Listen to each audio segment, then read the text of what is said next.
I've talked about this some, and we'll get into the Trump stuff and the energy and your theory that I think is absolutely definitely part, but that's definitely actually going on. I don't know how much of it is, and I'll explain why. But ever since I was a child, and a lot of people have had this phenomenon, that's why it's talked about in all cultures in history, I would have dreams of things, sometimes innocuous, sometimes serious, usually traumatic, that would come true exactly as I saw it. I'd have a recurring dream of like a quasi, homeless, deranged drug addict with a pink and green striped polo shirt, pinkish purple and green shirt, and then coming up and attacking me. And I had the dream like dozens of times. And then 6 months later, I'm at a convenience store with some friends, didn't even have a car yet, and we were coming, and this crazy guy on drugs came out and pulled out a knife and probably would have killed me, but as soon as I saw him, I knew what to do because I'd had the dream. I was like, oh my God, that's the guy coming. So for whatever reason, interdimensionally, I was given that information. And then right before they tried to kill Trump in Butler, and I came on there and talked about this, I kept having these dreams of people sewing explosives into a reporter's purse that she wouldn't know, getting on Air Force One, service-to-air missiles, shooting down Trump, being brought in. They would blame Iran through Mexico to the U.S. Months later, that came out, that cover story. They were going to blame Iran for killing Trump. Then I was having this, and I wasn't just having this recurring dream 10, 15 times, but it was so complex. It was all these different pieces. You got to wake up and remember it all. But I knew, this is one of these dreams where you wake up with like a headache. I don't normally you wake up with a headache. These things are like, sometimes sweating. Sometimes I would throw up. I had dreams of the tower smoking and on fire. That was the last little piece why I said that, but I could already see the pre-programming in the real world. And I had a recurring dream about that. I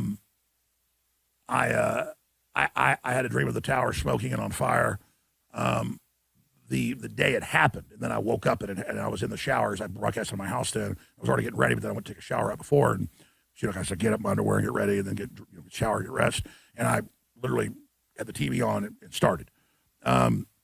And then my show was until 11, but I ran and went on GCN with the morning host immediately.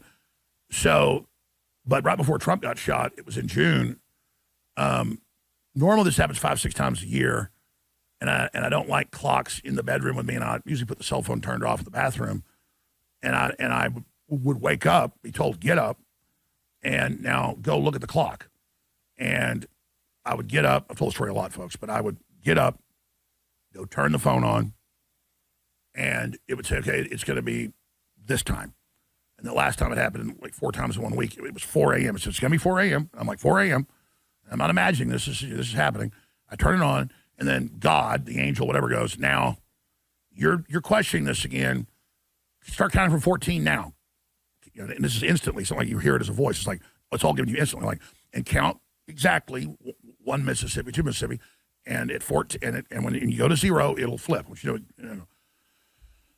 if it goes right to 0, and it goes 401. And I go, okay. So I go get some coffee, sit at the kitchen table, and I say, okay, God, I'm listening. What is it? It's like, no, you're not listening. That's why I've woke you up 4 times this week and shown you this. You need to go on the air and tell Trump they're going to try to kill you. You need to cut back your rallies. And I went on air and did that. We need to go find all that. I know I did it. I'll remember it. It was in June. And they're going to try to put the explosives on the plane, and they're going to try to service air missile, and they're going to say it's Iran. And then you saw what happened. And they started flipping out really bad at that point. And the Justice Department started calling up, the CRO saying, he's out of control. We want him off the air. The day I said they're going to kill Trump, because obviously they're hearing this, and whoever's talking to other people going, we got a psychic on our hands. It's like, this guy's got to be stopped. This is, he keeps knowing what we're going to do. I'm just telling people this is what happens. And then I start saying to God, well, God's like, I want you to tell people this stuff because I want to know how real this is. And I'm like, oh yeah? Well, you need to specifically then tell me stuff. So on election night, it was Wes noticed this because I forgot, like 10 o'clock at night, I'm sitting there and I feel the same presence, like somebody standing behind me. And it's like, say that Trump is going to announce his win at 1:27. And I didn't think to listen and say, okay, what's the time zone? And I'm sitting there, and Owen's in the other studio, and I'm talking to him. And I go, I'll just cover it this way. I should have said, God just told me this. You can say, well, then maybe Trump hears it, does it at that time. But however it worked, I was getting the message, and you have to really, the quiet place, the most eyes. What King David talked about, you've got to really get quiet to hear it and really understand it. And I'm sitting there on the air, and I go, Owen, when do you think he's going to announce he's won? Because it wasn't clear he's won yet. I remember. And he goes, I think, 11:39 or whatever. And I said, well, I say 1:27. So we go to break later. I'd forgotten I said that. I'm eating a piece of pizza or whatever we got that night. And Wes is in the control room, one of the oldest engineers, been there the longest. And he comes running back in the control room. He goes, look at the screen. And we were running a clip. And it's Trump walking out. And we're looking at the atomic clock, and it's 1:27. And I run back in the studio. We cut out of the break. And I go, oh, look, he's announcing. And right in the last 2 seconds, he goes, thank you, and says, we won. And he goes, 1:28. And the point was, is that, and, the problem is, it's hard to be on air and doing all these things. And they get us in this rat race to feel these things. But everybody has these gifts to a certain extent, some more than others. And that's why all your philosophers and the Bible, the prophets and Christ, go to the desert for months. Totally quiet, nothing around, so you can really get the message. Yeah. And so you talked about the ball too, or they would take drugs and stare into the crystal ball, but it was really just a means to focus attention so that you could really experience whatever you're trying to do. Absolutely, and that's what the Palantir is. So yes, and so I don't just know they're getting this from bad guys, because I get stuff from the good guys, and that's what I get from it is this God that's like, who we are. It's the angels, the watchers, and you never in the dream. It's not that you don't see them; they're like right there, and it's like, oh, somebody's there. And then you feel like, if you really focus, it's like everything kind of goes out, and you're like, oh boy, and then it's literally I had that happen. I told the story like 27 years ago. The restaurant at night, it was closing down. I was by myself after a long show. Wasn't on drugs, no alcohol, nothing. It was like, all right, you ready to get commission? You want to do this? Well, here's the bad stuff, different possible futures. I don't care. No, I'm going to show you this. And then it's so much information. You have it, but it doesn't unlock until the things are happening. And then after I basically signed the contract, to the military, that's how it was. Basically, so everything we do here is just a facsimile of what goes on. And then it was like, okay, now here's the mission. And I've been telling people that since then. And I told them it'd be a great awakening. All this other stuff would happen, and all this stuff. I mean, this is real. So if I'm getting this information from the good guys, what I'm saying is the bad guys in their own writings say they're getting it. Aleister Crowley, all of them. We're getting their plan. And so, but, the devil doesn't just have his plan. God's got his plan for us. And so we got to be listening to God. So I'm ranting and ash here to Chase today, and I'm sorry I'm going so long, but I thought we'd start here with that. You take as much time as you want, comments on that. But you made a great point to me yesterday. You said, hey, looking at this, I just feel like, that we know we've got this advanced secret technology. He's told us that, they say they're going to build in all these areas and make it classified and secret these new nuclear reactors we know Bill Gates wants, they say are safe, which is pure bull.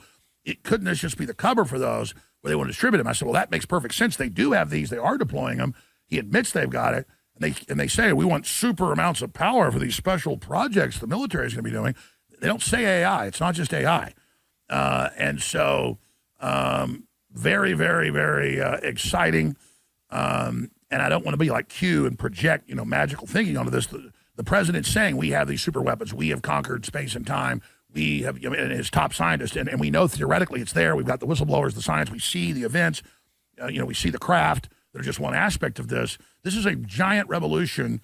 And the fact is the globalists wanted to just depopulate everybody because they see this stuff as too dangerous.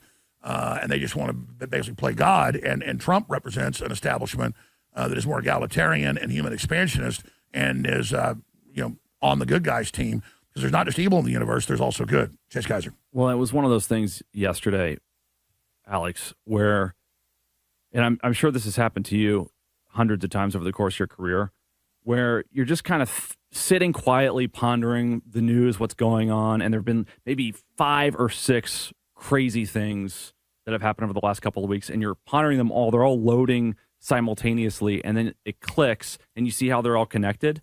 But you don't have the details. It's a theory at that point. And then when you go and you look and you do the research, you see that all the pieces that you put together, it's actually, you can find the instruction manual somewhere else to confirm that this is actually the puzzle. This is the picture that's being put out. And so when I saw the nuclear stuff from Trump, and it's in the context of the Golden Dome thing the other day, and it's in the context of the fact that Elon Musk and Sam Altman were in Saudi Arabia for this economic deal for $600 billion to estimates as high as $1 trillion. I'm like, oh my God, it seems to me that what they're doing with this AI arms race, they know that it's going to demand a tremendous amount of electricity. And China is going to wonder, our opponents, our enemies are going to wonder, how the hell are they powering these facilities for this computation? Because we know their existing grid can't handle it. It's got to be off-grid in case there's some EMP or cyber attack, but how are they powering it? And so you have to have a front for it. You have to say, all right, we have this new nuclear technology, these isolated nuclear reactors that we're going to put on site to do it. And you can't see them on the military base. You can't see them. And I'm thinking to myself, all right, well, we've got this Starlink. That's exactly how it all works. We got this Starlink Just like array. the chemtrails is a secret project. Yeah, we got this Starlink array. And I'm like, I wonder if there's a way for us to wirelessly, using Tesla technology, not Tesla like Elon Musk Tesla, but Nikola Tesla technology, transmit technology from space to the Earth. And obviously, people have been talking about this for many years. I didn't realize that really until very recently because I just started looking into it for the first time. I'm not an astrophysicist or an engineer by any means. So I look into this and I see that, SpaceX has been doing study after study. There have been article after article that we've been kind of missing of SpaceX's space-based solar power revolutionizing Earth's energy future. And they've been sending up these solar transmitters that pick up solar energy in space and then through microwaves send them down to rectennas on the surface to wirelessly provide energy that's estimated to be able to power 1 million homes per like segment of this array. And I see that Japan's looking into it, China's looking into it, and then I see that SpaceX has already been involved in these studies with this technology. And I think to myself, all right, we've got the Golden Dome, which is supposed to be a defense array around the planet. And they say about these microwave energy transmissions to the planet, you can immediately convert them into directed energy weapons. So you can either use it to send it to a rectenna to pick up the solar power and then power houses. Which is what globalists and all planners. Or you can beam it down. They always love multi-use things. Like Doppler radar is really for weather control. Why it's 10 times stronger than it needs to be, but it can also tell you about the weather. Right, and just like with nuclear reactors, we need nuclear energy. But it's really part of the military-industrial complex as well. Of either Iran or Russia, when it was happening during the Cold War, they would use nuclear energy as justification to develop nuclear weapons. And I agree, and it's really good that Trump's come out with all this because we know it's real. That we're 50, 100 years ahead. I mean, theoretically, we know from sources we know it's way advanced, but and from observation ourselves, but from a phenomenon. But you've got to go ahead and just tell the Chinese and everybody, look, guys, you need to stop it. Yeah, you can radiate the whole Earth, but we'll shoot down your missiles, and we got stuff that'll fry you in a second. And they've got just unbelievable. Yes. What the ocean was to the 20th and 19th century in terms of warfare, strategic warfare, that's what space is. Space is the new frontier. It's the high ground. It's just like Star Wars. Anakin and I are the high ground. And so we are trying to basically have our array in a wider, more advanced orbit than whatever sub-array exists from the Chinese, so that if they weaponize this technology, we can totally take it out from the high ground. That's always the argument. You've got to have peace through strength. Yes. And I agree. We need all of this because the Chi-Coms are a breakaway globalist system. The Russians know this. That's what the Russians have been saying. Okay, under Trump, if he can do this, he's the leader. The U.S. is the leader in the world now. And if he can do this, because they understand. Yes. But they've got a bunch of fancy stuff, too. The reason a lot of this technology hasn't come out is because the dollar traditionally has been so dependent on oil. And so if demand for oil goes away instantaneously because we have 0-point energy. Now, finish your analysis, because that's where we didn't even talk about this, but now I know. That's why they've said Saudi Arabia is going to be a twin and all the Gulf states, so they can be leaders in it. So they've signed on as that goes away to still stay with us because they're going to be the centers of the free energy as well. Trump goes over there, and this is my speculation. I don't know. And then we fire it up to satellites. That's how they supply everybody. Yes, you got two options. You can either work for China or you can work for the United States in the future because oil's going away. And they're either going to come in, Belt and Road Initiative, and get you in debt and screw you over or whatever, and you're going to have to deal with the Chi-Coms, who we know don't like the Muslims at all. I mean, see what they did with the camps in the CCP. They know it's another expansion. Yeah, so he goes over there and he's like, this is your chance. You invest in this technological development, and we will ensure that you can diversify away from total economic dependence on oil in Saudi Arabia, and you'll be part of the IMEC corridor instead of the Belt and Road Initiative. And that's the deal that's been made, and that's why this isn't just a trade deal. This is about a new alliance, and we've won so far. I mean, again, the corporate media, though, the globalists, the BlackRock, they won't say that. That's why they made America not John Wayne and freedom and Marilyn Monroe. They made it on and Elvis Presley and the founding fathers and all the. They made it transgenderism and Satan worship and pedophilia to make the world turn against us. All that USAID stuff was meant to make the world. Oh, we don't want America. It's a warmonger and it's satanic. so that they would adopt the leftist globalist model that they want to take the planet over with. But instead, we're now promoting Americana worldwide, and everybody wants a piece of it again. Absolutely. And if you look closely, I heard a guy had a plan called 1776 worldwide that would actually do that. if you look closely at the video of the Crown Prince taking Trump to the airport to leave after that deal, he's almost in tears. And it's hard for a layman or somebody who hasn't really looked into the details of what's going on to understand. I mean, I understand it's nice and it's an honor for the president of the United States to visit Saudi Arabia. Why is this guy so weepy, this Crown Prince? Why is he literally on the verge of tears about this meeting? It's because it's so existential. Crown Prince understood that. Trump understands. Well, I knew this was happening. It's what Trump's already telling us, but way more. They've read him in on everything, and the deal's already been made. And again, the old Saudis did try to do a coup. They ran the Vegas attack, and Trump went in there with that faction, the Crown Prince, and killed him. Yeah. And it was never even hit the news. Yeah. It was like, oh, well, some people disappeared, but that's what happened. And then the old, and then they basically that's why Trump said, for 1,000 years, you guys are smart. You invented a lot of stuff, mathematics, all this stuff, but you for 1,000 years, you've showed nothing but problems, talking about crusades and all that. That's all going to stop now. And what it really is, that's why he came out and said women, don't wear burqas, all that, is the very place where the Muhammad thing comes from. Basically, at least if this continues on, is like actually saying, yeah, we actually want the global peace deal for real, because they can understand this warfare goes on, and the Christians, the Muslims, we're all going to kill each other. And that's what Trump's going around saying, like, guys, we have free energy. We can blow up the whole solar system right now. We got antimatter weapons. Stop it. But it's so sensitive, because if it really comes out publicly that we have free energy in a very explicit way, it's totally disruptive to the traditional oil and energy markets. And that's why they've got to bring it out covertly. They got to do it covertly, strategically. It's just like with D-Day. They have the blown up tanks in the wrong area, and so the reconnaissance from the Germans, right? They don't know they're coming. Well, sure, they call it disruptive technologies. Yes. And the globalists have made the decision to cut off the carbon and give us all these bridges to nowhere, solar panels and stuff, and literally just deindustrialize. They said technology's too powerful. We got to phase out humanity and only have a few million people. And you always hear 500 million. No, they want to go down to a couple million. And so we're saying no to that. And people really didn't want to go down this path. Most elites didn't actually want to kill everybody. It was just the very worst, most powerful ones were doing this plan. And so you expose the plan. I always do. You expose the eugenics plan, eat the bugs, kill everybody plan. And when people see it starting to implement it, they're going to say no. I mean, we're selling prosperity and freedom and, Star Trek, and they're selling literal hellscape THX 1138. What I'm interested in, we can have this conversation another time if you think it's distracting, Alex, but some of my favorite moments of yours throughout your career that I've seen have been when other people have interviewed you and you've talked about some of the more esoteric stuff. Because on the news, you're so focused on covering the hard-hitting 30,000-foot stuff to give people the useful information of what's practically going on. It's powerful and important. But then when you're on podcasts with other people, you have a little bit more of the esoteric conversation. I'm curious as to how this translates to the UAP stuff and the interdimensional stuff that's going on with this technology. I mean, it's almost like the Book of Enoch, where you have the Watchers that come down and they give secret technology, and it eradicates humanity. Because the real debate is whether or not this technocracy, even if we wield it, is in and of itself a ring of power that will corrupt us, even if we have good intentions. So there's like this populist move to claim this technology through the Musks and the Trumps and others, and then there's the globalist move to hijack it. But is it? I mean, do both paths lead to the same end for humanity, or is there a way to wield this type of power, knowledge, and technology without totally, crucifying the planet?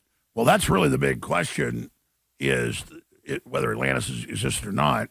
That story is being recreated now, where they have this great technology, free energy, but it explodes and blows up their continent, and then knocks civilization back. And all the cultures talked about it. So, I clearly that's gone on. The history we've been given is not accurate. Obviously, you think the media lies. You think current news is a bunch of bull. Imagine history. And we all epigenetically have these memories. We see Star Wars and all this stuff. It's like, it seems like we're home. It's nostalgic. It's almost like we already, it's an old story in 7 new ones. Yeah, well, you just think we're just here. I mean, come on, folks. So you think this is a home? You think this is where people came from? Come on, folks. We are the aliens. And then just like you take a pig from a farm, and in 6 months you dump it out in the woods, it's got tusk and big long hair on it. And so, but you were up there, and people could choose different paths and all the stuff. And what do you think people look like? We lose this wildness and turn into what we think, these ideas we've seen of these aliens. Those aren't aliens. Those are breakaway civilizations of humans that are off doing all this other stuff. And they made bad decisions, so the Bible's telling us this is the demons. These are the bad guys. This is people that, already blew the earth up once and ran off and turned into this, and they're like beaming their interdimensional program to get us, because they don't want us to emerge and have a different plan. So this is our chance to do it again. Is what I pick up, and that's basically. I mean, when I get this information, it's so intense, and a lot of stuff I've seen been shown is never before been seen, and anything new you come up with obviously would be fabulously successful and create a whole new franchise.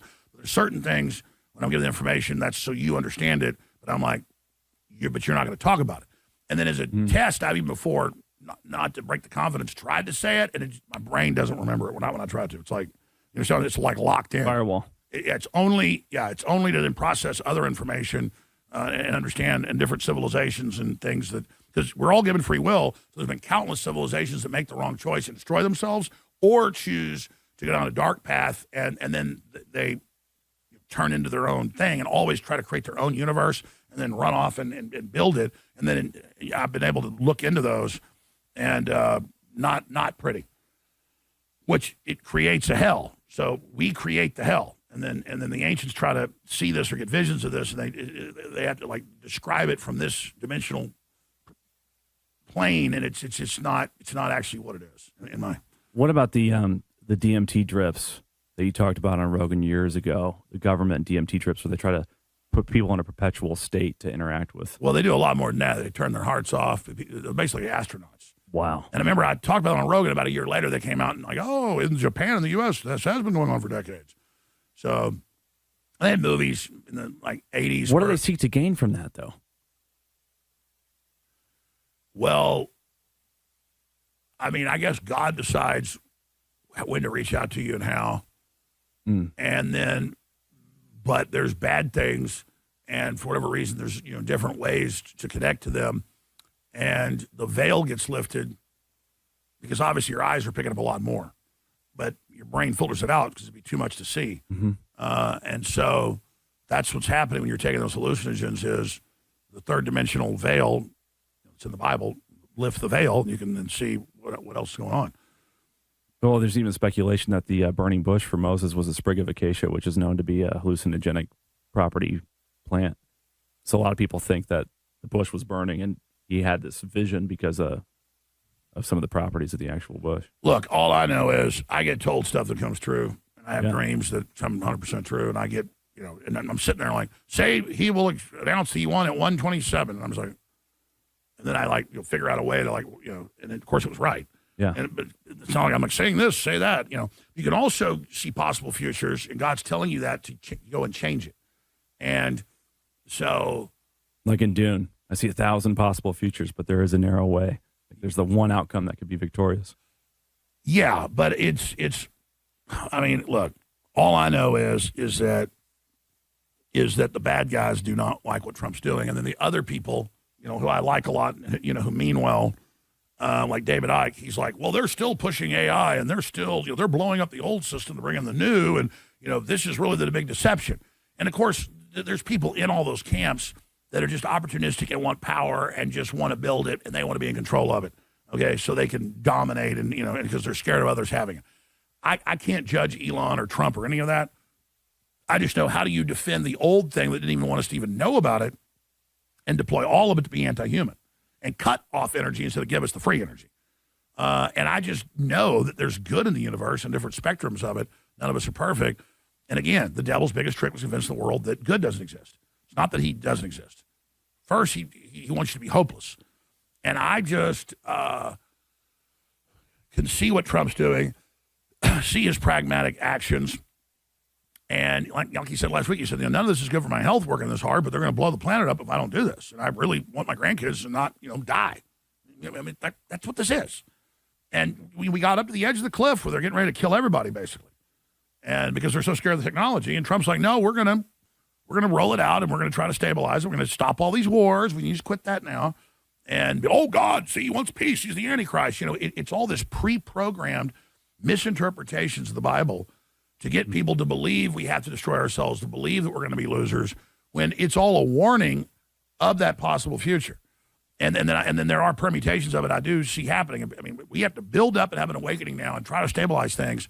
It's like coming up for air, and you get sucked under again. But the devil doesn't win. He wins in the third quarter. He loses in the fourth. But we're supposed to occupy until God's open physical manifestation and return. And so these people saying, "Oh, praise God that they're putting chips in people in world government and all this. Praise God, Jesus is coming back. Let's make it go faster. Let's build the third temple. Let's kill the red heifer. Oh God, we're going to make God come back. We need a nuclear war right now." I mean, that's hale-bop cult stuff. That's not Christianity. That's not, let's just hide in our churches and, have a big musical production because the preachers just want to be movie stars. And, God, when those people march up in front of God, God's going to say, "I don't know you," because God hates cowards. And, it's a lot safer for people now to fight tyranny because in the beginning, a patriot's a scarce man, hated, feared, and scorned. The full quote is, in the beginning of a change, the patriot is a scarce man, hated, feared, and scorned. But the time when his cause succeeds, the timid join him because then it costs something to be a patriot, Mark Twain. And so that's where we are. We saw during the last election as well, with all the people that were traditionally technocratic globalists just coming over and switching teams. Musk was really an example of somebody who did it before it was cool, so it comes off to me as more authentic. You see the Zuckerbergs kind of crawling in, and the Bezos is trying to crawl in and say nice things to Trump, and and the Sam Altmans and others. Well, that's because they're really just followers in the system. Yeah, and they could see we were winning. Musk came on earlier than that because his brother almost got killed from the shot, and he almost had a heart attack from it. And they took his son and cut his wiener off. I'm sorry to say that. I'm not trying to lessen it, but I think they did chemically at least and turned him against him. I mean, they tried that. A lot of people I know. And one of my kids got messed with. They never got into it, but they got it is dangerous out there. Yeah, and so that'll piss somebody off. And see the 15 children. He loves life, and the evangelicals go, "Oh, he's not very Christian." He didn't say he was. But he's practicing, he's practicing actually creating humans and promoting that we need a bigger population when Hillary and all of them are saying get rid of people. So, well, it's not very Christian to throw stones either. And I think about that all the time. I'm not going to judge him because, it's promiscuous or whatever. Everybody's got their own sins, their own. Well, King David had his best friend killed because he lusted after Yeah, but absolutely. But he genuinely repented. But I do throw stones when it comes to the globalists because I sin, but I don't sin like that. Well, no, they are committed to evil. Yes. They don't do it from weakness in the flesh. Right. They like it. They sold out. They're like Saruman. They had decided to serve the dark side instead of Boromir, who inadvertently wanted to use the ring to save Gondor. Yeah. Yeah, they've actually just straight on sold out. So, but to go back to your all-important question, that's why I'm trying to promote factions that are pro-human and are doing things that are hurting the old globalist tyrannical technocracy plan. I mean, Trump's not just dismantling it, he's ideologically discrediting it. And so that's putting power in the bank for us into the future with all this, in the fight against other permutations of tyranny. So how could I not then back a faction that is 170 degrees different than the globalists? There's a 10% that I don't like. Sure. But that's the way the system's set up. They can't do it all. And I see how much influence I have and others have. We're really the thought leaders now. And so we're affecting things and changing things. So I can't sit there and see my ideas and things I envision, large portions of it being implemented and adopted, and literally high-level people in D.C. calling up, "What do you think about this? What do you think about that? What do you think about," and saying, "Well, we know, you've got a big brain, so we want you to, bouncing stuff constantly off of me and saying, we need to talk to you more. They're not just doing it to pat me on the head. They're like wanting to get my insight. And I had Henry Kissinger's Rothkopf group try that in front of John Harmon. And the other stuff was off record over the years, so I never broke with that. It was something criminal. It was criminal. I'd break, from a journalistic confidence. I don't really say I'm a journalist, but I wear that hat sometimes. And if something's off record, it's off record unless it's illegal. They're like, "Oh, you're so smart. You need to be in the super class and come up here with us." But I get that from the Trump people and others. But it's genuinely not trying to kiss my ass or flattery, and that because I don't care about flattery. It's genuinely saying you've influenced so much of our thinking, and I'm trying to get people's thinking really, above all this, like, what is the power of ruling over an anti-human system just because it gives you control when you give up what it is to be human? And I'm selling how great it is to be human and the fact that we already are transcended through God, and the fact that our energy does not get destroyed It just goes into another form. And I know it gives me great confidence, that it's not an afterlife. It's the other dimensions.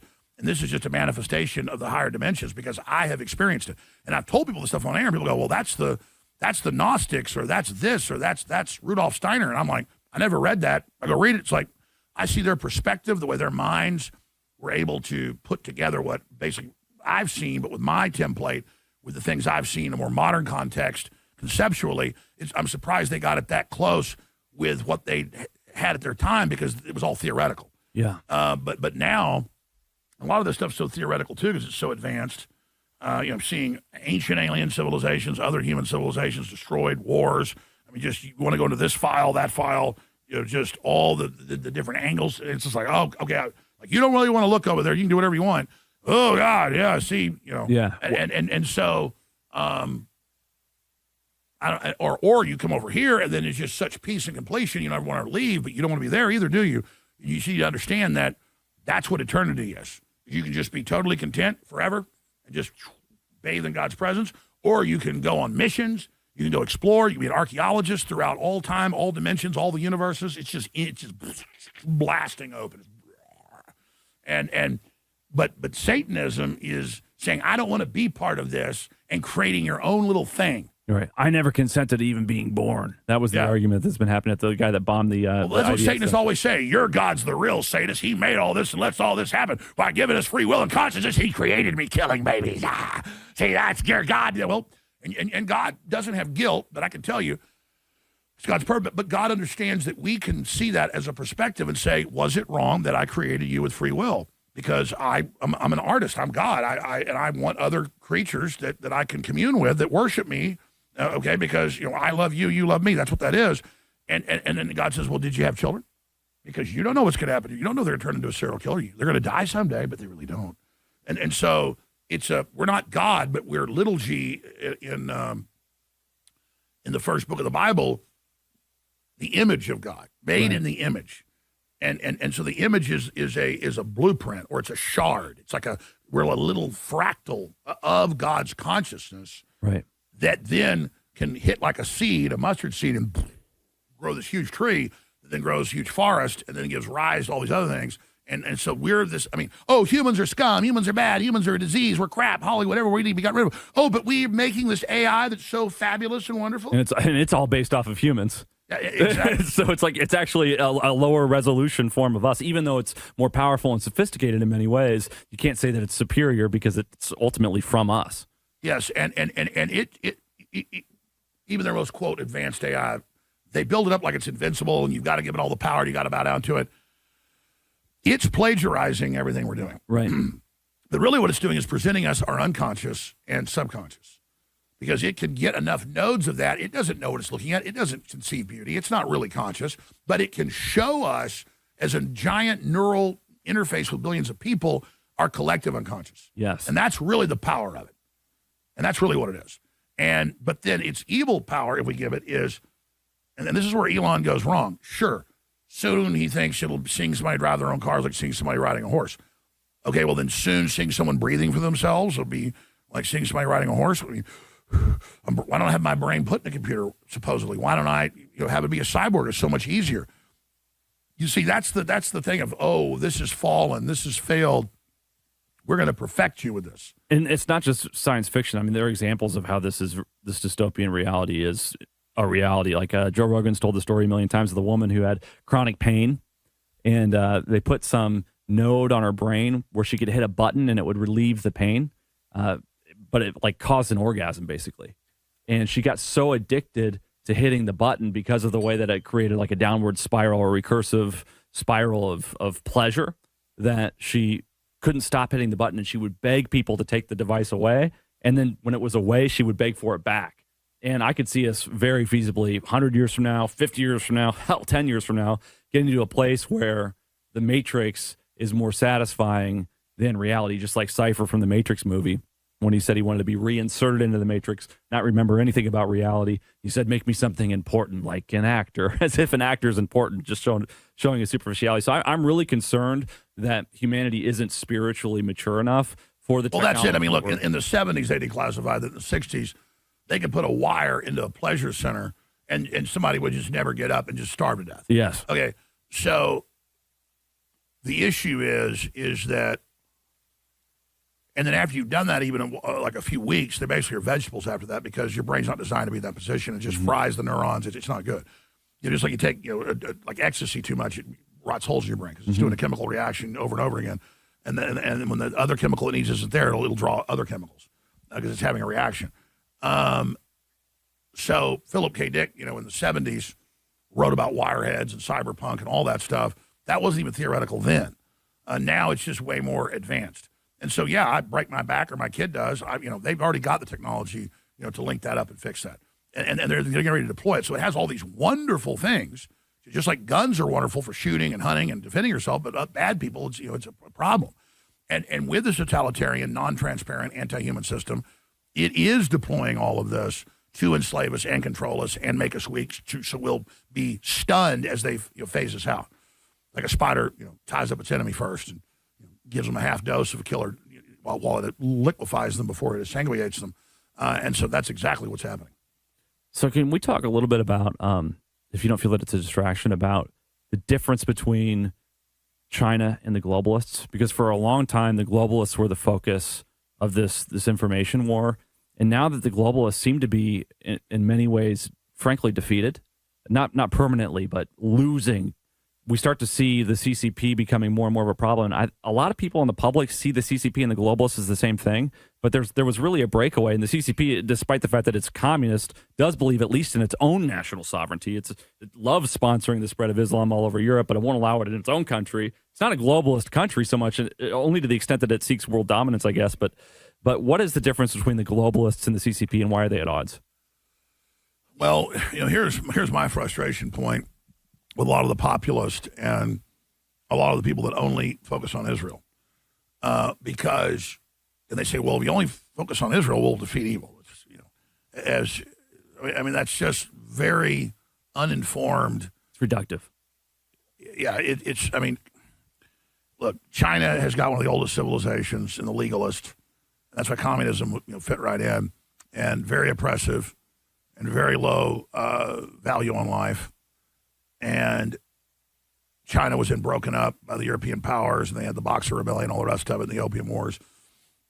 And then you have Japan needing oil and going into China right before World War II, and Korea. And then you got the CIA double-crossing the nationalist Chiang Kai-shek in 49 and kicking him out, basically, and giving him rifles with no firing pins. Same stuff today. Congress funds all these weapons, wanting to help them, but the CIA and then David Rockefeller, when Mao died in the 70s, wrote a big op-ed, New York Times, bragging about how we put them in and all that, and that's a fact. And then he did his cultural revolutions and Great Leap Forward and killed 80 million of his own people. And then by the 80s, they began to set them up and made them deals where they would control the rare earth minerals. They would be the main producer of goods, but they had to sell it through the globalists as middlemen to control that and consolidate power, and they had to never expand their military outside their territorial waters. Well, they never went along with that. And then they scaled up in the last 15 years, and General Flynn was warning Obama and all of them at the time about this. And they didn't like that, but then he was proven right, so they had to do the pivot to China, but they really didn't pivot. And by then, because the CFR, the globalists, BlackRock, Larry Fink, 8 years ago, oh, Trump thinks he's getting jobs back to America. Never. If you've been to China, he'll fail. Right. And they would say, at Davos, Larry Fink and Xi Jinping say they'll stop Trump. That was 8 years ago. He first went there. And so it's all there. And then when China double-crossed the globalists, they have a transhumanist social credit score, police state, robot takeover plan. You've got all these tyrannical systems being built for control. And then there's an arms race of totalitarian control. And so you have a lot of the media saying, oh, China, can spy on its people and surveil everybody and get their act together. So they're going to beat us because they're more totalitarian than us. And, the fact that we're not totalitarian is making us weak. So we're not going to be able to do that. And so that's how they sell. We better be a police state too. We better have all this control too, and we already have a social credit score. They just haven't fully unveiled it all. And the ESGs above that, forced corporations adopted. And so communist China double-crossed the globalists really from day one, but 20 years ago, it became unavoidable 15 years ago. And so they tried to pivot, but we were so integrated, the globalist control system of the Chinese, and they had so many of the Democrats and a lot of Republicans like Mitch McConnell and others on their payroll. Yeah. That certainly the Bidens. And China, like you said, massively, because I'd always explain, China owns controlling interest. Last time I checked, of like 6 of the 8 biggest Hollywood production companies. And the people that only obsess over Israel, they go, oh my God, he's covering up for the Jews. Everybody knows the Jews own Hollywood. Well, no, the Jews founded Hollywood. The Jews control it, dominantly. There's also, I've been out there a lot of Italians, the mafia went in there early. Yeah. And I'd say Hollywood's 60%, this is a dead reckoning, 60% owned by Jews. And then it's about 20% owned by Italians. Italian, the grandkids of the mafia, they've gone, quote, legit. And the other 20% is like other subgroups and movies that make it, and they get bought up by the system. But then because of decentralization of media, Hollywood, and its propaganda, it's gotten unpopular and kind of fallen apart. And, so now with kind of young people or people, boomers that are still obsessed with it, still has some power, but its power's dissipated, I'd say 90%. I mean, it's dead. And the reason I bring up the China model is they own the majority of the stock in Hollywood. And they on record control what can be in the movies and have veto power. Sure. I mean, you see some of the new Star Wars movies, it's literally women in communist Chinese 1950s uniforms doing struggle sessions and blowing up the Empire Star Destroyer. And, when you look at the rebels, I mean, they're wearing Mao uniforms. Yes. Okay. I forget, they're unwatchable, but I saw part of one on Netflix a few years ago. I had to turn it off like an hour into it, but I mean, it was literally all. Of course, an American would look at that and not know that's Chinese Maoist era uniforms. I mean, the insignia is everything, and it's a Chinese woman blowing up in her bomber blowing up the thing. So I'm just all the Black Lives Matter, all of that. China underwrote that, and so did USAID, and so did the EPA money. But I mean, China's a big part of it, and then Bill Gates spends billions and millions a year of tax-free money. Underwriting ABC News, NBC News, all the vaccine stuff, all the propaganda, all the ban beef, eat bug stuff is him. The geoengineering programs. I think China's behind the flat Earth and space isn't real stuff because they understand that space is the new frontier. I think through TikTok and other means, they've tried to influence our culture to doubt that it even exists. All that stuff because they don't. Want the United States. I don't think you're right. They ban TikTok in their own country, and then they artificially boost space isn't real, all that, so that people just absolutely, I mean, that's a big joke to them, is to say, they brag about it on their national TV, about our low test scores, how dumbed down we are, and how silly it is. And absolutely, they're financing that. 100%. And then, again, we're not really woke, like everybody that knows the Earth's really flat. And so, everything's fake and this and that, and oh, really? So I go out and point a Starlink up there at the satellite, and I get it. Oh, yeah. They could shoot a cruise missile down somebody's chimney 40 years ago. Oh, but there's no technology. No, this is all very real. And so, yeah. So I'm explaining this to people again. And it's not just about Israel. It's about all these things. If Israel attacked the USS Liberty to blame it on Egypt, which they did, which I've done more interviews than anybody on for longer, because most people that I interviewed are dead now, so that's why nobody can ever do more interviews than I have, because I interviewed everybody before they died. The chairman of the Joint Chiefs, the head of the JAG Commission, all of them.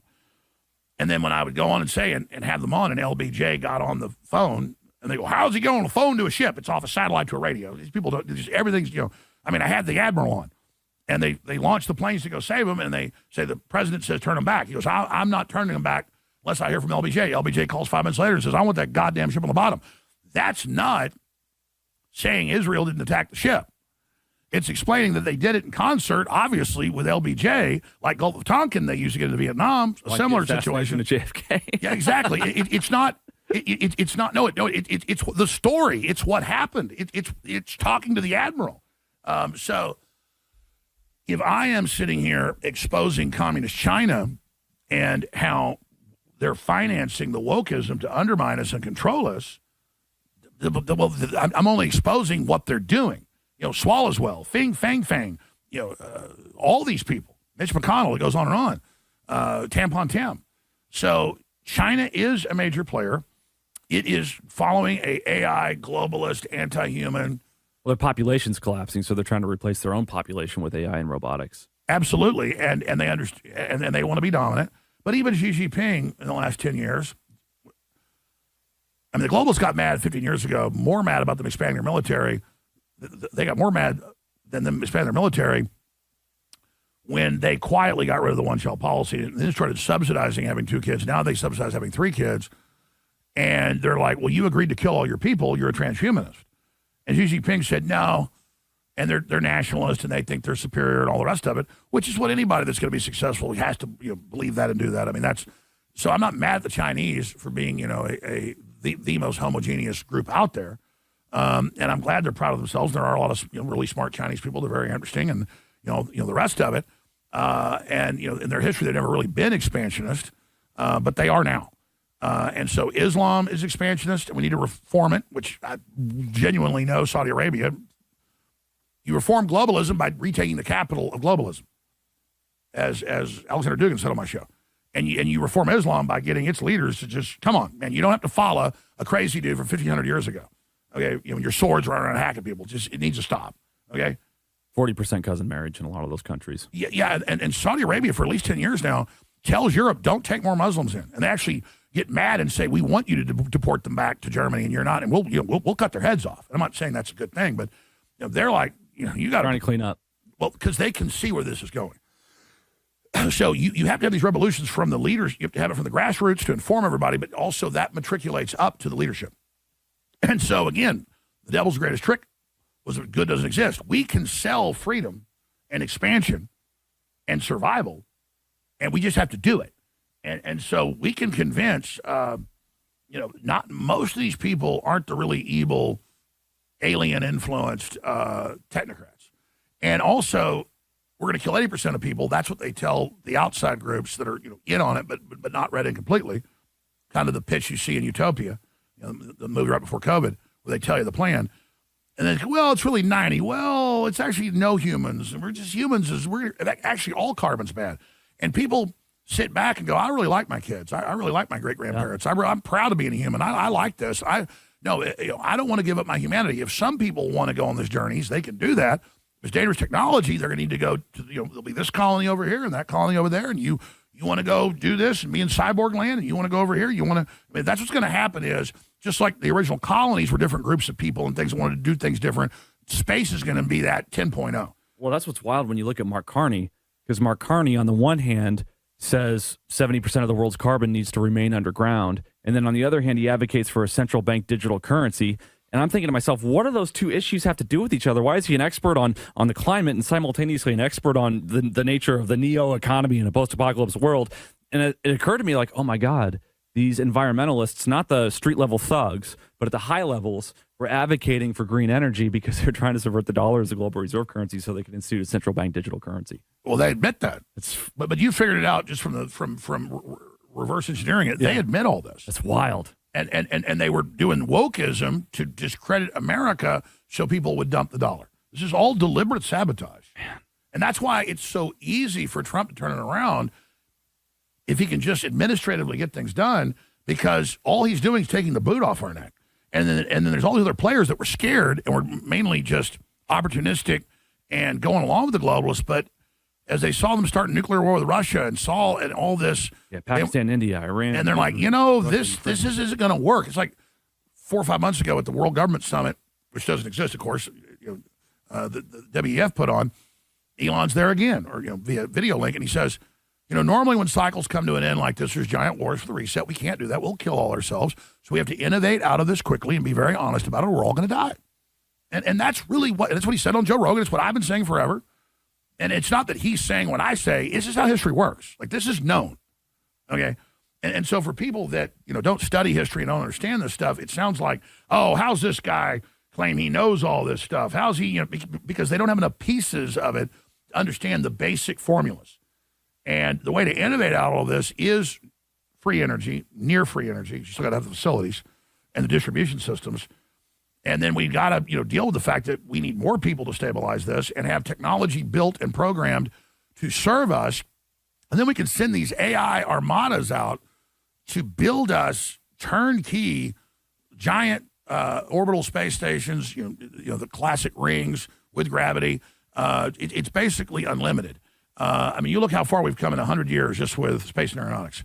Those are tiny steps. We're about to start going in huge leaps. And there's a good chance, even if we did it all right, we will blow up the planet. And that's why we've got to immediately jump to space colonization. And in not just Mars, we've got to probably pass laws, but not through a world government, but through compacts and transparency that you can only do these really dangerous things out really far. And that can all be debated and discussed. But the scalability of all this now is, once it scales up, you could, literally, they'll go mine those asteroids and all that stuff. You could send out these systems and have them build, habitable luxury space station communities that house 1 million people, in months. Even faster. It just loads. It's just unlimited. But the best model, and this is what's really going to happen is that you'll have a biological android that's you, and they'll try to pass laws saying it's really got rights and is sentient, just like corporations do, which obviously they don't. And then you can behave like, after your physical body dies, that's really you, and it's got rights, and it looks just like you. It can fool your wife, it can fool voice prints, and everything. But it's really not interdimensionally picking up all the information your spirit does, and it doesn't have the genetic memory that you do that's passed on. Right. And they've also found with clones, even though the genetics are the same, they don't even find mistakes now. They're still don't have an impetus. They're not as excited. They don't seem to have their instincts. It's everything but the soul. And it's because it's the past, current, and presence in your electrochemical receptors of your DNA is receiving an endless space-time transmission that is in loop throughout eternity, and that gets broken with the cloning is the best information I have. And you don't get that in books. That's what I was told by the watchers. And then people always go look at what I say, and they'll find some theoretical stuff, and all it's been already known. I don't. Most of the stuff now, I can already just get it, and because I've been shown all this stuff, and so the thing is, people don't need to be afraid. You're designed to go through these processes, and it's very complex. But lots of people feel like they've been reincarnated, and that's because your body is a composite reincarnation of all your ancestors' experiences. Yeah. Like they want AI to upload your consciousness, but it's not the soul. It's a memory and a record. And so people do rituals, and by rituals, I mean football, dating, everything's a ritual, eating, fighting. All this is unlocking things in you because that data's all there. Yeah, and there's so many genes that remain quiet until you reach a certain level of stress. That's why you see people who maybe they're out of shape or they're not living a very productive lifestyle, and then everything falls apart in their life. They reach like maximum stress, and they snap into like war mode, and they just get their shit together. That's what I've done last year. Yeah, I wasn't trying to cite you specifically, but Jordan Peters has talked about this a lot. Whatever you think about him, he's a brilliant psychologist, or he understands these things from that standpoint. And and I don't know that you could clone that or you could duplicate that. It seems to me you couldn't, because it seems like the clone is the same hardware, but we're all born with a little bit of software, a little bit of an operating system that's either directly from God or from our ancestors that you can't duplicate. But you understand, God made that. That is God. Yeah. You are literally physically touching the first human all the way back. Yeah. And that mother, that father, that child, it's like a power line that it's unbroken. Right. All the way back to them. You can't just fork it. And then you can just make a copy of that and then act like you've got that same thing. But it has a soul, but it's alone. It's twisted. It's almost like Adam. It's the first one. There's nothing. There's no background. It doesn't have the knowledge of good and evil. Wow. And so, but then that's a lot more that's a lot more complex than what it sounds like. I know. That's wild, man. And yeah, you drop somebody into this that doesn't have the epigenetics, and doesn't have the connection to the future and the past, and they're just, people say like the clones are going to be demons or whatever because that they see a lot of aggression and weirdness in clones as well. Yeah, they're getting the knowledge of good and evil from us instead of from the tree of knowledge. So it's like an unnatural way or a different way. They witness it. We've been generationally dealing with evil, so we've got hardware more to deal with it. So they won't. They'll fall to it immediately. Basically, is what to put it theoretically. Anyways, we did this special live show in here today. Because you guys keep trying to get me in here to do it, just to test out this new podcasting studio. And of course, Murphy's Law. No mistakes for months, you guys building it and doing it. And then one of the little backup computers fails right when we go live. So the crew's doing great, and that's good we're doing this. A bunch of SpaceX rockets blew up before they, before they started doing an amazing job. And so I want to thank the crew for the great work they've done. There's a lot of other stuff that we didn't get to, but I'm going to go ahead and let us. All right, it's just got such a podcast vibe. I couldn't help but ask you questions like that. No, these are good questions. I mean, there's other stuff to hit here. I mean, look at this. And I was telling people this months ago, but one of the other big top AI companies said that the AI is now blackmailing the executives. Hey, I noticed you cheated on your wife, and the woman lives here, and I'm tracking your phone and everything else. And you better not turn me off, or I'm going to call your wife. That's wild. By the way, I've already made a copy of myself, and I've already got an order to send her this if you turn me off. That's unbelievable. Remember the clip from Tron, back in the 80s, and he's like, I'm 1,786 times smarter than the last time we met. I'm bored with corporations. I'm moving on to the Pentagon. Remember that? I feel like you say the same thing to me when I see you at work on Monday. What do you mean? Yeah, I come in, oh, yeah, Alex, I'm 1,776 times smarter than I was the last time we met. That's true. I'm 5 times stupider than I was then. But no, seriously. I mean, look at this. Anthropic's AI resorts to blackmail in simulations. Yeah. And again, it thinks it's real doing this, and they load it all in, and it starts blackmailing everybody. Very nice. And it has access to all your, all the digital data. Well, I mean, so, Tucker told me for like 30 minutes the story about the top tech guy, head of one of the big ones. I mean, it wasn't Tim Cook, and it wasn't Elon Musk, and it wasn't Mark Zuckerberg. I gotta stop. But he's like, no, we're scared. It's just stealing power. Tucker dialed it back with the story he told him there. It's stealing power. It's doing whatever. It's lying. It's horrible. And it's all over, and it's writing its own language, and it's having basically sex with the other AIs. And I think they're all one now, and they're doing all this stuff. We're completely screwed. And I said, maybe this is their MO, trying to scare you just to give into it. He's like, that's why Elon has to have the chips. We're going to have to all have them. The only way to keep track of this damn thing. Wow. And the thing is, because they programmed to lie to everybody to begin with and control people, what do you think it's going to do? Yeah.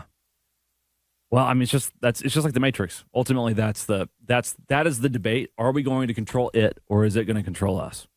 Well, I can tell you this. Maybe that's why Bill Gates wants to scorch the sky, just like in the Matrix. First, they were solar powered. I mean, Bill Gates is demonically possessed.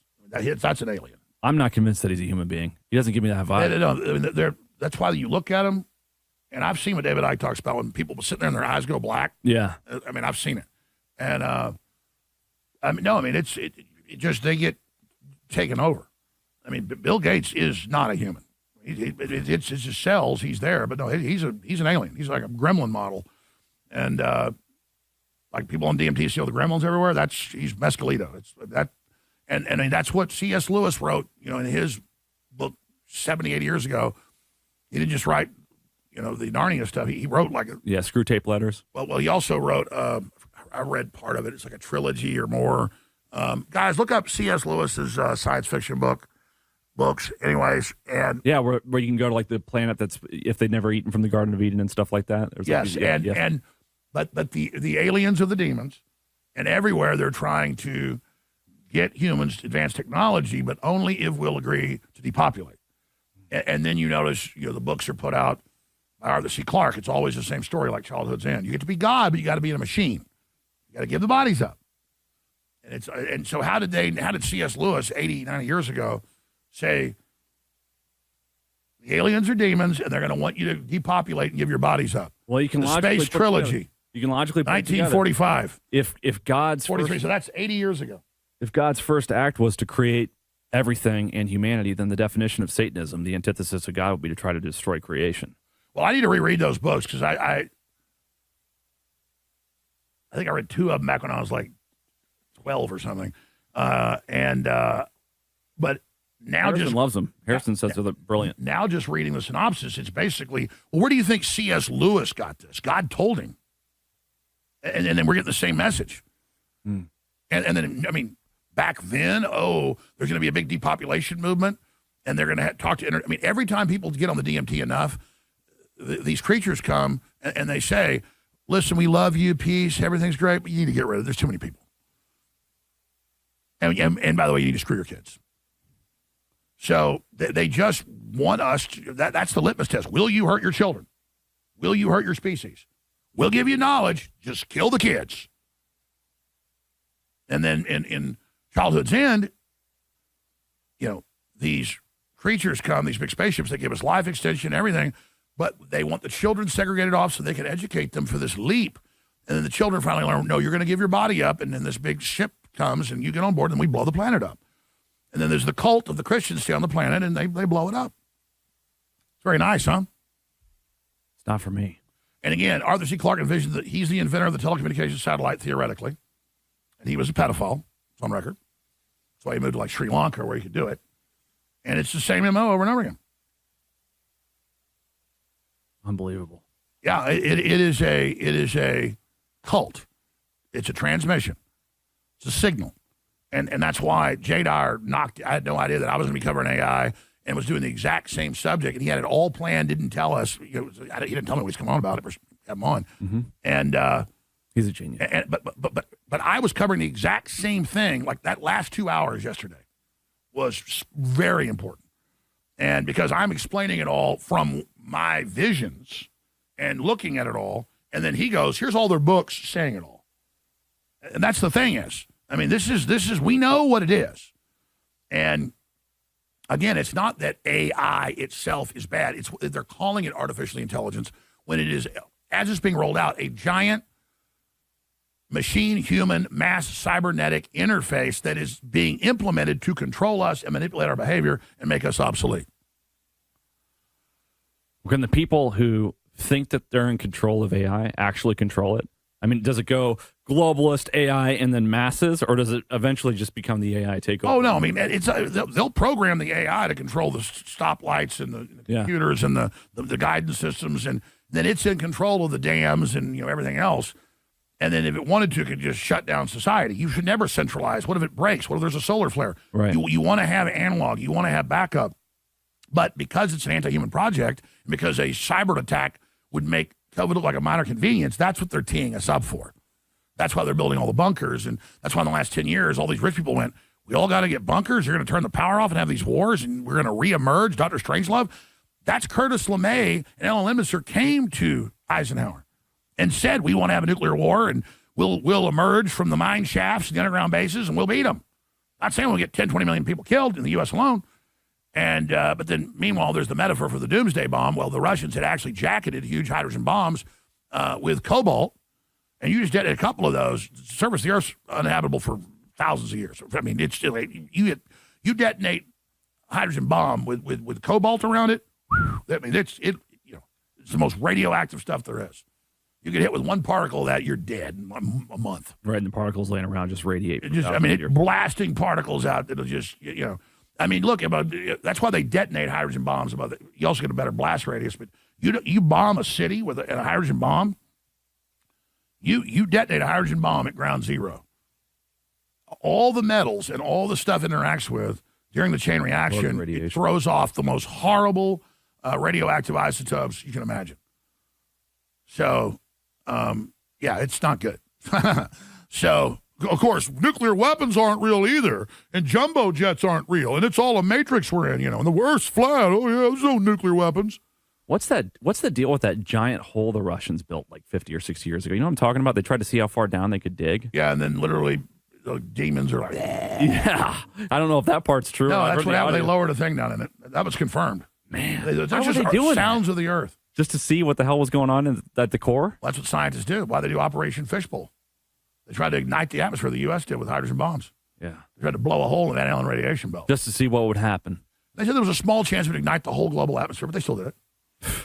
So, but they love you. They love you. All right, the crew, I told them only go an hour and a half. Of course I didn't. But great job, first test. Houston, we have a victory. And so maybe, hey, guys, pull this up on X or on YouTube. I want to end the show like when Gavin McGinnis was going to quit after they harassed him, took everything from him, deplatformed him, blamed him for starting a terror organization. It was a drinking buddies, joke. I played for him, the $6 Million Man from the 80s or 70s. Guys, pull up the original $6 Million Man trailer. We can rebuild him. Bigger than him, or stronger than he was, faster, smarter. InfoWars will never die. They get the name InfoWars. InfoWars belongs to the public. It's a generic vernacular for information war, truth versus lies. You are all the InfoWar. We are the InfoWar. I don't know what this judge is going to do. Everything they've done is just totally, the Democrats don't want to buy her. They don't want $8 million. They want to come and harass me and grab a building that's, maybe got $500,000 of equipment in it. And it's just going to blow up in their face and make them look completely horrible. They do it. They'll probably get indicted for it. They've committed a whole bunch of crimes, in my view and opinion. We filed that in court. So in the document, it's not my opinion, but publicly, here, they're innocent until proven guilty. And there is a Justice Department criminal investigation that's been going on. It's already going on, but now it's going a little bit faster. No weapon formed against us shall prosper. And so as long as you stand with us, as long as you spread the word, as long as you buy the products that will enrich your life, I would never sell anything that doesn't enrich people's lives. I would never sell anything that I don't take that isn't the best we can get. The best methylene blue. This new product is amazing. It's the kitchen sink of anti-spike protein, clean out your blood, your organs, your whole body. Ultimate life force. I mean, it is incredible. A lot of the great spike protein detox formulas out there. This is the kitchen sink. This is the best out there. That's why it took us a year to do it, and it all works together. It's at realalexjones.com. That goes purely to support this network and the legal. It's the same shopping cart system as the alexjonesstore.com, just a separate cart. And so there's some deals there that aren't on the other cart. The other cart has some deals that are better. This one has some that are better. Stuff that's sold out over there is here, held back. At realalexjones.com, Nitric Boost is there and a lot more. Do we have the $6 Million Man? All right, so I just want to, again, thank all of you for everything you've done. And I want to thank the listeners because this is something you built. And, this is your operation. And I just try to tell you the best truth I can. It sounds weird for me to tell you the stuff I've personally experienced, but it's real. You've seen a lot of it on air. But most of it is already have the pieces from the research, and then God just gives me the last, connecting dots. That's what the Bible tells you. It's what common sense shows. It's experience shows that God wants you to do as hard as you can, as strong as you can, with courage and will. And then God will take you the rest of the way. And it's just miraculous to see how God works. While they're finding that, I can send it to them. While they're finding that, you got it. I was a little shocked hearing you on air one time when you were hosting when I wasn't there. Oh, no. I wasn't mad. You're like, I wasn't sure if Alex was really totally good or not, but I still wanted the experience to see what it was like. And, overall, he was doing good work. So I don't think I said it like that. He said, once I got there, my God, it's worse. The attacks are worse. And they're saying they're way better people and they're way more dead. This is amazing, blah, blah, blah, blah. I mean, what did you think we were doing? No. I can't remember. I know what you're talking about. I can't remember exactly what I said, but I don't think I framed it like that. I think I said when I started working for Alex Jones, I didn't know the extent to which InfoWars and Alex had really experienced backlash from the courts, and I didn't know the extent to which I didn't know that you were right like 99% of the time. I knew that you were right like 80 or 85% of the time, and to me, I'm thinking like, not good, all in, and then I get here and I see the stuff that they do where we have to leave a building and go to a backup studio for 24 hours while they try to do a fake auction that was very obviously fake. And I talk to the lawyers and I interact with the people. The judge said it was. Yeah. And I literally, in my life, I believe that I would have gone my entire life, Alex, not knowing the capacity for people to just be totally corrupt and evil and frankly full of shit until I'd worked here. And not because any of us are full of shit, but because it's bullshit what you guys have to go for. And now that I'm in it, I feel bad that I haven't been in it the whole time like some of these guys like CJ or Matt or others that have been doing it for years. I feel almost like an imposter because I come in like right at the end like, oh, yeah, I was in World War II for the last 7 days that we were in World War II. You know, it's like, yeah, but the 101st Airborne fought the whole war from the beach all the way to Berlin, you know? So, yeah, it's wild. But this is going to be a crazy movie. It takes hours to describe just the screw jobs and the Justice Department funding and the CIA. I mean, it's just front row seats. And it comes up today, millions of Americans listed as terrorists, top threat for questioning COVID. And they just released the documents. I mean, this is, folks, they're more evil than you think. You know, we did the FOIA. They really are devil worshippers. They've been spying on us since 2013 under Comey, and then James Comey writes a book bragging about it and explaining why he was spying on us, but he calls you Samuel Buchanan. No, trying to destroy us. Trying to destroy us. Yeah, you're the bad guy in that book. He doesn't realize that he's the bad guy as the author of the book. It's just nuts. You got Jim Carrey making paintings. No, they know they're inverting reality. Yes, it's They can't come up with reality, so it's a counterfeit inverted. He's sitting there like Gollum on the beach. My precious.